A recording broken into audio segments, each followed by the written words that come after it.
আসসালামু আলাইকুম, welcome to Salma's kitchen. আজকে আমি বালাচাওয়ের রেসিপি শেয়ার করব, আর সেটা হচ্ছে গরুর মাংসের বালাচাও। যেহেতু এখন কোরবানির ঈদ শেষ হয়ে গেছে, সবার ঘরেই গরুর মাংস আছে।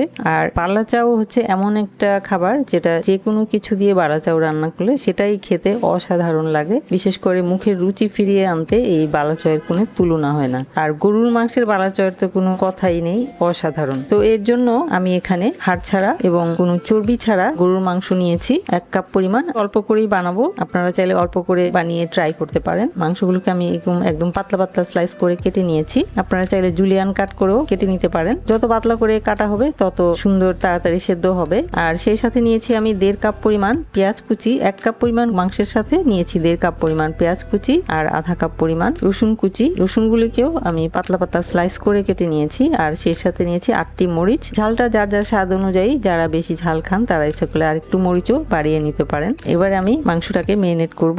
একটা মিক্সিং বলে নিয়ে নিব গরুর মাংস। এর মধ্যে নিয়ে নিব 1 চা চামচ পরিমাণ আদা এবং রসুন বাটা, 1 চা চামচে 3 ভাগের 1 ভাগ পরিমাণ হলুদের গুঁড়া, 1 চা চামচে 3 ভাগের 1 ভাগ পরিমাণ লাল মরিচের গুঁড়া, আধা চা চামচ পরিমাণ ধনিয়ার গুঁড়া, 1 চা চামচে 3 ভাগের 1 ভাগ পরিমাণ জিরার গুঁড়া। এবার এগুলা মিলিয়ে নিব। লবণটা আমি ভাজার আগে যোগ করব, কারণ মেরিনেশনের মধ্যে যদি লবণ যোগ করা হয় তাহলে পানি ছেড়ে যাবে, তখন আবার ভাজতে গেলে পানি ছিটে আসবে। তাই প্রথমেই আমি লবণটা যোগ করছি না, শুধু মশলা মাখিয়ে ঢাকনা দিয়ে রেখে দিব 30 মিনিট। আপনারা চাইলে মেখে ফ্রিজে নর্মাল চেম্বারেও সারা রাত রেখে দিয়ে পরের দিন ভেজে নিতে পারেন, তাহলেও আরো সুন্দরভাবে মশলাগুলি মাংসের সাথে মিশবে। ফিরে আসছি তাহলে 30 মিনিট পর। ফিরে এলাম 30 মিনিট পর। এবার মাংসের সাথে যোগ করব 1 চা চামচের 3 ভাগের 1 ভাগ পরিমাণ লবণ। লবণটা দিয়ে একটু মেখে নিব। মেখে নিলাম। এবার চলে যাব চুলায়। এবার একটা ফ্রাই প্যান নিলাম, এর মধ্যে দিয়ে দিব 1 কাপ পরিমাণ রান্নার তেল। তেলটা একটু বেশি করে নিতে হবে। তেলটা ভালো করে গরম করে নিব। তেল ভালোভাবে গরম হয়ে গেলে দিয়ে দিব পেঁয়াজ কুচি। পেঁয়াজ কুচিটাকে বেরেস্তার মতো করে ভেজে নিব। পেঁয়াজ কুচিটা মিডিয়াম হাই হিটে 3 মিনিট ভেজে নিলাম। এবার এর মধ্যে দিয়ে দিব 1 চিমটি লবণ, যাতে পেঁয়াজটার মধ্যে একটু লবণ লবণ ভাব থাকে, একদম পানসে না হয়, সেজন্য একটু লবণ দিলাম। এবার এটাকে মিডিয়াম লো আছে আর 2-3 মিনিট ভেজে নিলেই বেরেস্তার কালারটা চলে আসবে। 3 মিনিট মিডিয়াম লো আছে ভেজে নেওয়ার পর বেরেস্তার কালারটা চলে এসেছে। এবার আমি চুলাটা বন্ধ করে দিয়ে পেঁয়াজগুলো তুলে নিব। যেহেতু খাবারটাই ক্রিস্পি, তাই অবশ্যই ক্রিস্পি যাতে হয় সেরকম ভাবে ভেজে নিতে হবে। তাই তেলটা একটু বেশি দিয়েই ভাজতে হয়, কম তেলে ভাজলে পেঁয়াজটা কিন্তু ক্রিস্পি হয় না।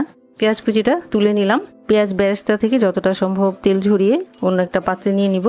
এবার রয়ে যাওয়া তেলের মধ্যে দিয়ে দিব রসুন কুচি। রসুন কুচিটাকেও একদম লাল লাল করে ভেজে নিব। রসুন কুচিটাও লাল লাল করে ভেজে নিলাম। এটাও তুলে নিব। তুলে নিলাম। এবার রসুন কুচি থেকেও যতটা সম্ভব তেল ঝরিয়ে একটা পাত্রে নিয়ে নিব। এবার দিয়ে দিব শুকনো মরিচ।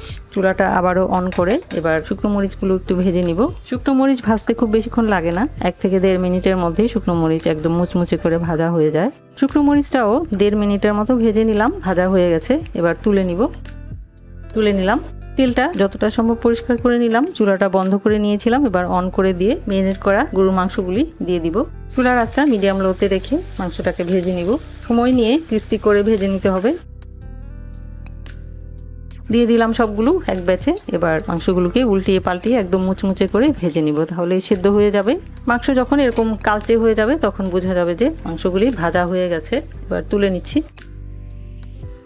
নিলাম। এবার এটাকে মোটামুটি ঠান্ডা হয়ে যাওয়া পর্যন্ত অপেক্ষা করব। যখন এটা মোটামুটি ঠান্ডা হয়ে যাবে তখন একটা গ্রাইন্ডারের জারে নিয়ে নিব এবং পালস দিয়ে দিয়ে এটাকে গুঁড়া করে নিব, একদম আশ করে, যাতে প্রতিটা আঁশ খুলে যায় সেরকম ভাবে। একসাথে ব্লেন্ড করা যাবে না, পালস দিয়ে দিয়ে করলে আঁশগুলো আস্তে আস্তে খুলে যাবে। হয়ে গেছে, খুবই অল্প সময়ে হয়ে যায়। প্রায় 1 মিনিটের মধ্যেই মাংসটা একদম ঝুরা ঝুরা হয়ে গেছে, একদম আশ্বাস হয়ে গেছে। আর আমার এখানে সবকিছুই রেডি। এবার আমি মরিচগুলো ভেঙে নিব হাতের সাহায্যে। 2টা মরিচ রেখে দিলাম ডেকোরেশনের জন্য।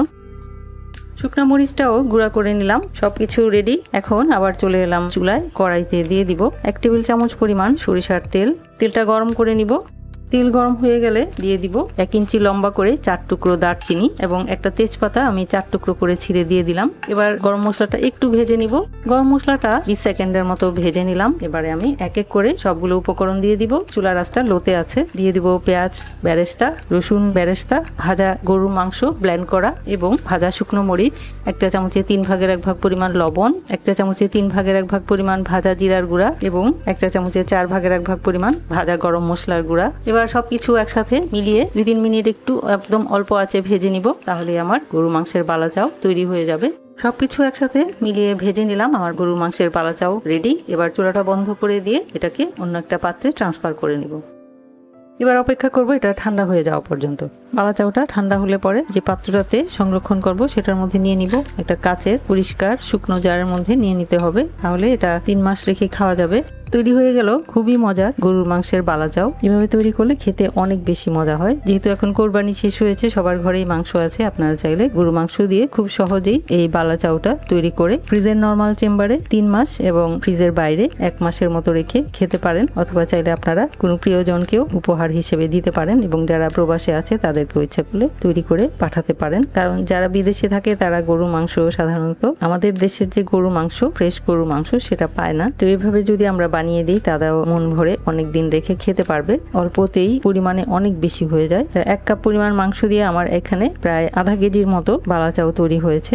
আশা করছি রেসিপিটা আপনারা ট্রাই করবেন এবং আশা করছি ভালো লাগবে। ভিডিওটি দেখার জন্য এবং এতক্ষণ সাথে থাকার জন্য অসংখ্য ধন্যবাদ। সবাই খুব ভালো থাকবেন। আমার আর আমার পরিবারের জন্য দোয়া করবেন। আল্লাহ হাফেজ।